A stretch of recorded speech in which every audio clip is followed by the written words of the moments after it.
Après vous avoir parlé de Mme Parent, de Mme Pétry, euh, Rose Lapoune, je vais vous en reparler plus tard parce que j'ai eu des belles expériences avec Madame, pas ce que vous pensez, des belles anecdotes avec Madame Lapoune, Madame Rose Ouellette. Vous aviez aussi, évidemment, Léo Rivet. Léo Rivet faisait un tandem, comme on pourrait dire, avec M. Claude Blanchard. Quand on les engageait dans les cabarets, c'était toujours les deux ensemble. M. Rivet était prestement le souffre-douleur de M. Claude Blanchard, parce que Claude Blanchard, en dehors du spectacle, il faisait des coups pendables. Si vous ne saviez pas l'orientation de M. Rivet, évidemment, préférait une certaine catégorie de personnes. Et M. Blanchard, mon Dieu, qui en a joué des tout. Là, il allait dire, parce que vous aviez des danseuses pleines de plumes, mais avec des petits capuchons au bout des seins, parce qu'on n'avait pas le droit de faire de la danse au sein nu. Et on avait des très belles danseuses qui venaient faire un numéro, et après ça, c'était le vaudeville qui commençait, et le gros numéro de spectacle.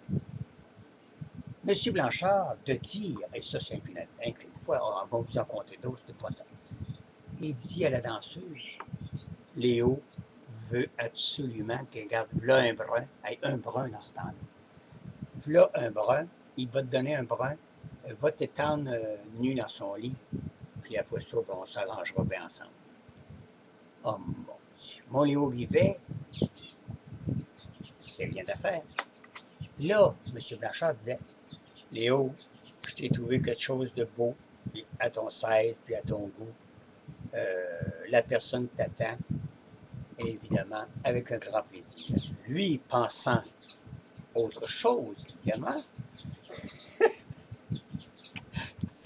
s'empresse de finir le spectacle, et tout ça, c'est même pas le temps de se déchanger, il monte dans sa chambre d'hôtel, en ouvrant la porte, en pensant que c'était ce qu'il voulait. C'était une des danseuses qui était là, pratiquement nue, juste une petite bobette en bas. Oh mon, vous êtes-vous imaginé l'étonnement de Léo Rivet en pensant qu'il était pour avoir autre chose, rencontre une autre chose. Ben oui, disons-le, soyons, il était gay, point final, c'est tout. Et il y avait une préférence, qu'il avait voulu avoir un beau mâle, comme on disait dans le temps, dans son lit, au lieu d'avoir une femelle. Alors ça, c'était des coups pendables comme ça. Mettre de la melasse. Imaginez-vous donc dans vos chaussures, prêtes à embarquer vos chaussures, là, spécialement pour le spectacle. Une coulis de melasse, mais pas au début du soulier, dans le fond, pour que les orteils arrivent dans le fond du soulier, dans la melasse. Entre autres. Quand c'était pas de la melasse dans les souliers, c'était une multitude de méchants coups comme ça. Mais évidemment, M. Blanchard étant à la femme à 3000%, évidemment, ils s'entendaient très bien ensemble parce qu'ils étaient sûrs que c'était pas Léo qui était pour lui enlever ses conquêtes, s'il y aurait eu conquête. Parce que M. Blanchard, malgré sa grande, il était très, très, très dans les derniers milles, en tout cas les belles dernières années qu'il a vécues avec son épouse, il l'a vécu très fidèlement, comme d'ailleurs M. Paolo Noël avec ma belle Diane.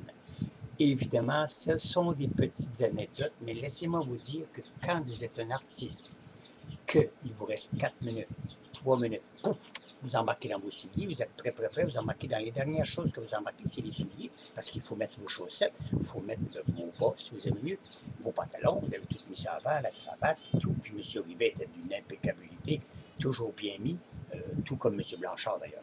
Mais là, vous rentrez dans vos souliers, et c'est quand vous sentez que ça colle, mais vous n'avez pas le temps de regarder. Et tout le long du spectacle, vous avez un M. Claude Blanchard qui ne cesse de rire et de se cacher pour rire, parce qu'il voit bien que l'autre est inconfortable, mais c'est quoi? Et c'est quand il a terminé, puis qu'il enlève ses chaussures, qu'il voit que c'est de la melasse. Oh, quand c'est pas autre chose. Bye bye.